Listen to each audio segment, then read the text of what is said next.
O presidente da Câmara dos Deputados, Arthur Lira, disse que a PEC só vai ser votada se tiver consenso entre o Congresso. O Bruno Pinheiro vai voltar ao 3 em 1 para trazer as informações sobre isso.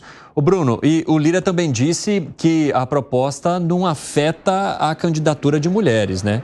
Conta aí pra gente, bem-vindo. Justamente, Arthur Lira novamente volta a fazer esse gesto, repetindo que não vai colocar em votação sem conversar com todos os lados, porque isso também envolve no seu substituto, né? Ou seja, numa eleição lá em fevereiro do ano que vem. E Arthur Lira repetiu durante um evento que acontece lá em Alagoas que não vai afetar as mulheres. Justamente isso não se aplica diretamente às mulheres, essa anistia sobre aquelas legendas que não respeitam, na verdade, agora estão tentando essa anistia, isso não vai afetar diretamente elas. Então vamos ver essa explicação de Arthur Lira hoje um pouco mais cedo. Não há anistia com relação a mulheres em matéria alguma, tramitando na casa.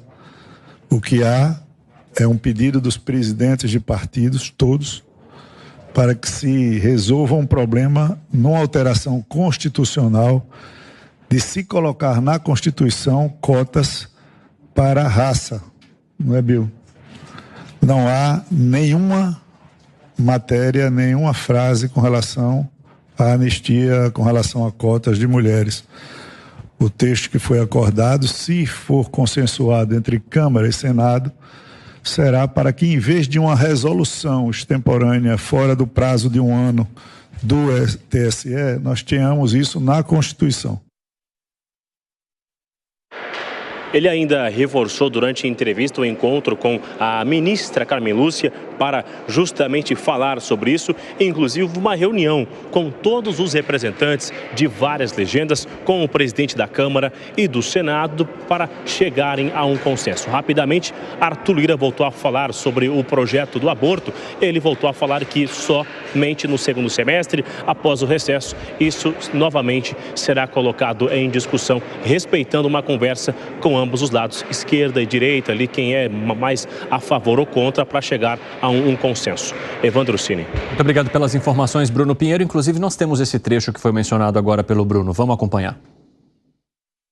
Não há anistia com relação a mulheres em matéria alguma, tramitando na casa. O que há é um pedido dos presidentes de partidos, todos, para que se resolva um problema numa alteração constitucional de se colocar na Constituição cotas para a raça, não é, Bill? Não há nenhuma matéria, nenhuma frase com relação à anistia, com relação a cotas de mulheres. O texto... Desculpas porque a gente acabou repetindo o trecho anterior, né? Falando sobre, então, esse APEC da anistia. Eu quero conversar com o Zé Maria Trindade sobre isso. Ô, Zé, porque de alguma forma houve uma pressão popular, né, e também na imprensa, justamente porque as regras que não foram cumpridas por esses partidos foram estabelecidas por eles. Aí eles não conseguem cumprir, ou não, ou muitos nem se esforçam para isso e de repente resolvem perdoar todo mundo porque não atingiram essas metas. Como é que isso bate ou pode ser discutido no Congresso, então, a partir dessa pressão que viria da sociedade sobre este tema? E o presidente da Câmara estava falando exatamente para as mulheres, um recado para as mulheres. As cotas para as candidaturas femininas é que lá atrás avaliaram o seguinte: não existem mulheres na mesma proporção, né, no Congresso como na sociedade. As mulheres são a maioria de eleitores no Brasil, segundo dados do Tribunal Superior Eleitoral. E é longe a proporção de eleitoras de deputadas eleitas. Aí disseram, olha, não é falta de candidatura, é porque os partidos são dominados por homens e que não dão dinheiro para a campanha das mulheres. Aí aprovaram essa cota. Aí os partidos descobriram que era muito difícil de cumprir as cotas. E aí apareceu um laranjal, que é mulheres, candidaturas fakes, né, que pegavam dinheiro, não aplicavam na campanha dela e aplicavam na campanha geralmente de um dominador do partido, o presidente do partido político ou amigo do presidente do partido político. E o Tribunal Superior Eleitoral pegou pesado, decidiu caçar o partido, toda a chapa partidária, já que ela não cumpriu uma exigência né, da disputa eleitoral. E mais, multas pesadas nos partidos políticos. E é isso que querem os partidos. Só que é o seguinte, existe um monte de carona. Inclusive uma articulação para incluir o ex-presidente Jair Bolsonaro nessa possibilidade de anistia. Você acha, hein, Fábio Piperno? Eu acho que o diagnóstico é esse mesmo.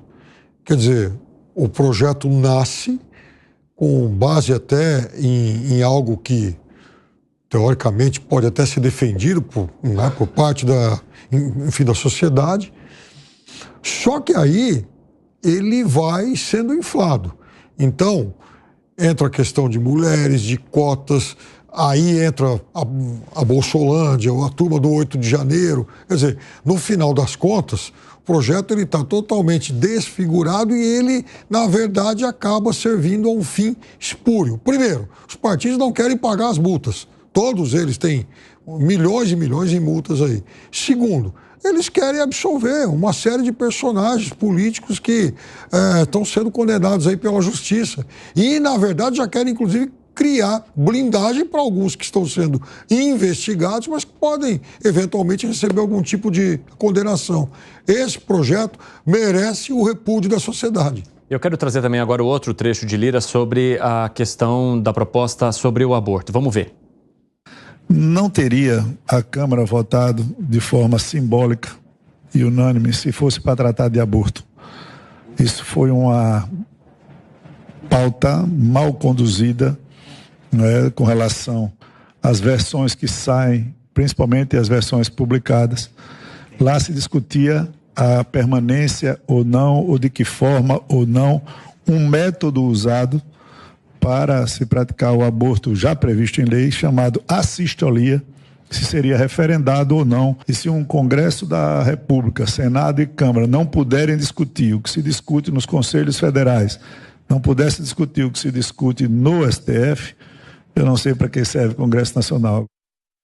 Ô Alangani, o que você achou aí da fala do presidente da Câmara? E ela vem justamente depois da chinelada que ele tomou nas várias manifestações contra essa proposta, né? Acho que ele fez uma leitura muito correta. O que ele falou é que, na verdade, houve uma tentativa da Câmara dos Deputados em dar uma resposta para o Supremo Tribunal Federal que, na prática, legislou em relação ao aborto, desrespeitando aquilo que foi acordado no Conselho Federal de Medicina. Portanto, o Congresso Nacional estava simplesmente embasando, estava defendendo aquilo que foi defendido, que foi acordado no Conselho Federal de Medicina. Ou seja, a impossibilidade de se fazer o aborto, mesmo em caso de estupro, após, não antes, após 5 meses, porque já seria possível uma vida fora do útero da mãe. Seria possível salvar aquela vida e colocar o bebê para a adoção. E aí ele faz um diagnóstico que a discussão ela acabou sendo distorcida porque foi mal colocada de fato, né? Com aquela pena maior do que a pena do próprio estupro. Mas a ideia de que isso é uma discussão do Congresso Nacional está correta e a ideia de que tem que também ter um limite para o aborto, mesmo em caso de estupro, também é válida. Caso contrário, um dia a gente vai estar falando em aborto com 9 meses de gestação. Concorda com o Gani, Piperno? Não. Primeiro que, veja, ele usou o regime de urgência aí para esse negócio passar logo aí. Segundo que, aí sim o Alan disse muito corretamente, o projeto era péssimo. E ele não diz isso até porque ele também, veja, o Arthur Lira depende de acordo com essas bancadas para interferir cada vez mais na eleição do seu próprio sucessor. Esse fator político também ajuda a pautar esse tipo de coisa. Aí as questões morais e tudo mais, a gente vai poder discutir até o fim da vida. Mas o que pautou a urgência dessa matéria foi a urgência do Arthur Lira em ficar bem com bancadas mais conservadoras visando a eleição do seu sucessor. O que você acha, Zé? Ele está correto em dizer que o Congresso é o local próprio para esse debate, né? Não pode existir um assunto proibido de debate no Congresso. A crítica na política é de que foi muito rápido e atropelou uma votação simbólica e rápida demais. Permaneça como está aprovado.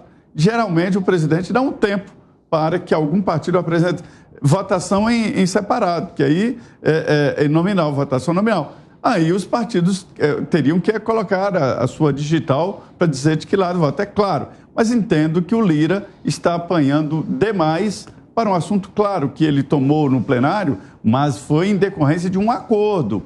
Não se aprova uma urgência dessa só por vontade do presidente. É preciso apoio de todos os líderes dos partidos políticos que ficaram quietinhos no plenário. Todos.